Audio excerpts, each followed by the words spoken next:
Yada say yamo kwa baby Adom TV Badwam Jubadi so yada Eric said what dia say so dia good mon sam abreye na yada wasen so je share health tips Sharon son said juada ko si fear da simenum bia na yakasa fa pomode ehon ye topic ba ko na week ni munyina ye de hu komo kakra sa antie bia ne ene de di kan ya wo share ya Sharon son na bribia wo ne yen adi sa enkombo no ne ya wada kwanya na babie mo say givers Herbal Center for eba ene ebedi nkomo e wo nura hodo ya wo mo wo e wo adwama so be ma fefet na adwam memo akwa be hoba papa chome se bibia boko de nyame adom ye ho ye na mo so Dr. Kwabi so ho ye de nyame adom ne ho ye nyame ase papa ye hwei ana enu no wa ha na mom no medican e de yensuo no e na de be sha ase e na say afa bi besi na papa chome na nipa no mahu evidence based and there no krepa me da se na onim se ni pedua na wo honom no ofa oha mu chichemu oha ne disi honom na emu eduoson num no ni pedua no yensuo na urura ni pedua na nyina mu a ye wo atrapo na se ni pedua akwa no e wo honom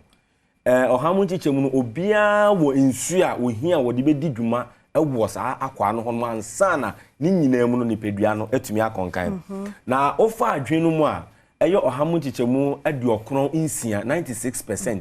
ena ese ye nsu a eden ekọ adwen no mu enti ese otumi nya nsu ho no mu ne ya tan kan se eye muscles ebia wa betre ni onipedua akwa no ebi no enu nso hia nsuo eye 76%. Ana afi de wahrawa aye lungs no eno nso ehia 22%. Enti sa ni pedua akwa atrapo ni nyina na okani nyina ebumu a na me pacho akwa 75%. Na won se nyesa wuti nsuo anasa otimi da asabra na watamu ekura nsuo de wo numa numu nsuo a ubenya ennuani duro papa wo mu a ebeboa ma ni pedua na atumi gina brane na ni pedua no atumi nya ahoden ani apomuden pa ene nsuo ba ko pa ba adwaman so wiasa fa na ba bia eno na ye givers ice eno ni nsu a wonu wi also we de ya abuju nsuo enti ubodin se givers ice a wo se abuju nsuo enti no pe nsu a obenya nnuani duro papa wo mu na anya ase na okonum nsuo bi na de ohaw bi bebrewa me pacho bo modern na ko adwa so bebi eto nsuo bia won kran ha madina yato apete tashin nungwa ekwa shama tema bebi bia circle hanum de ene enye na wo honom na ko pe givers ice eye abuju nsuo nanom nenu ene betumi aboa wo bia wo di dwumedie bi nso wo be se bia di mfuni ana wudin eye branding etumi di bon na ye kama na dwumedie ne tumi ekonkan a ne nyina mu no enke kire wo fra givers industries a ye bebo modern na ye givers ice abuju nsuo no yetumi edibi edi amao bi obi pebi etu aton anasa obi pebi edi edi ni dwumedie bi a obetumi afra homatrofo na gu eye kasamfoni ni so no anasa 0543 222470 0543 222470 na wakonya givers ice eye abuju nsuo no bi na wetumi anom na bibia no akonkan ede ama oye panche eno no na enano me the givers co capsules any givers p capsules na de aba na me be wi na me the givers herbal mixture no etumi ede ewie na obebe kan se ebra ye wremi onim se ebra na mu ohye nipa dodo na ne na edi atwenchie amanyofo ene asofo no mo aka ho nyina na ye ka pause anase ye ka koko ewo nipedua no mu a eyesu ni ban ni eniye bia ye eno ne ye kokofa sansonso aso de breye obeka se ni titru eye ye nnuane die mu obeka se ye di nnuane a fiber enimo ye nnuane a ye di ni nya no nnuane nu ese wo mu no eye na ebie den enimo eno ne ye kokofa ediba eno akire no ehwehwemu a yaye ababato dwa se onipa bia de wotina se donhwe mienu bia na simanu ekodu de se otumi sori na wotinetine mu mpomu na ni intini no etumi nya hoden na etumi eye adwuma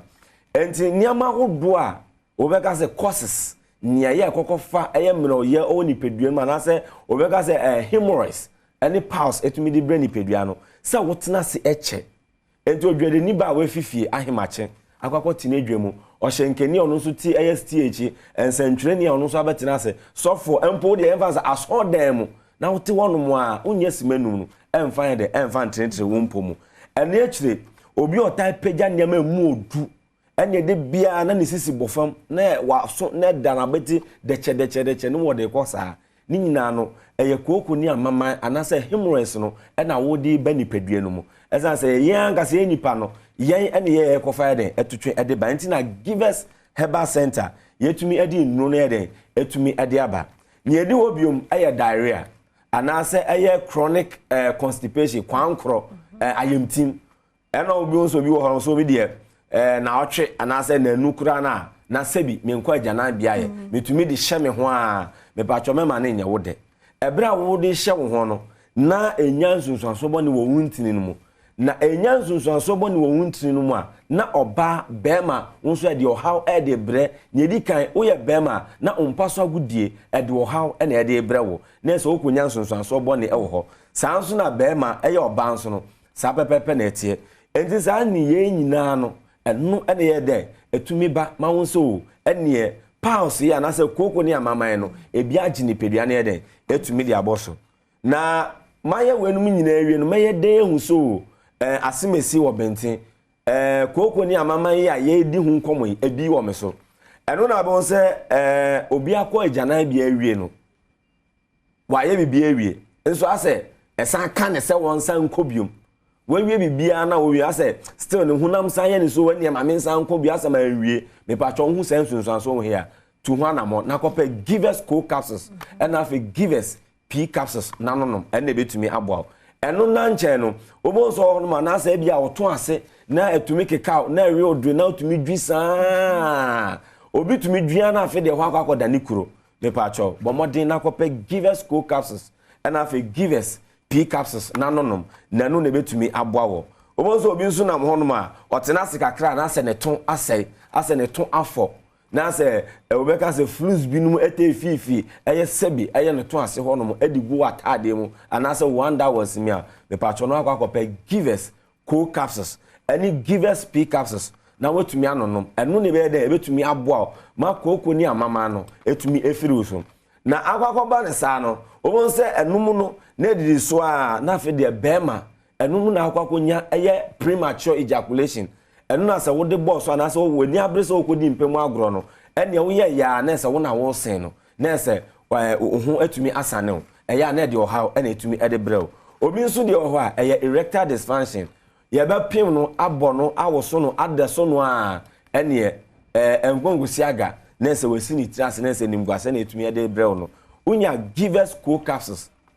and afi give us p capsules na enu ene betumi aboa na bibia no etumi akonkan enu na me ne udi nkoma nyina no okọ herbal shops pharmaceutical shop licensed chemical shop ene bibia ton aduro man Ghana mu bia na obenya give us co capsules and afi give us p capsules na wetumi anonom na bibia no etumi akonkan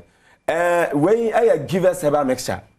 mena oyew aya woni pedua ni nyina mu no kire se aya wo immune system no aya weak enkwamwa na ebo ni pedua no ho ban no sa no ye mre na no dwodwo a eno na ye nyansunsanso wo ni pedua no wankasa wo so enti no mre oye bia wo ni pedua no mu na obesore na oso we ne de ma ye boho mani aha na ese eye immune system no eno na ye weak anasa no adwodwo enti nya give us herbal mixture na eno na odi be boost we immune system no ma ebre ne do nyina no ni pedua no etumi agina brane na Ghana for enam ntontom eda ho enti no obi won mo ra herbal shop so ma me give us a entontom eda ho entontom no da ho esanse ene etridi ene etu atese okwa yarasa bia hodododo na ansa na obewura OPD na ye be yan hwehwemu na ye be ka so yare ne eye we no ne kofa by anasa ne foundation obeka say ye tridi eye malaria eno nti na give us herbal center yakofa give us herbal mixture ediaba ebra wudi boost we immune system no na o send to eye malaria any fever ase na bibia no etumi akonkan enre nyina no e wo herbal shops pharmaceutical shop licensed chemical shop give us antontom da ho eno ani ahomatrofo no eye 0543 222470 0543 222470 yada say give us herbal center na yete won kano ntifre number no na de open no won so wo de aye wapomuden mu adwuma amintwa me ho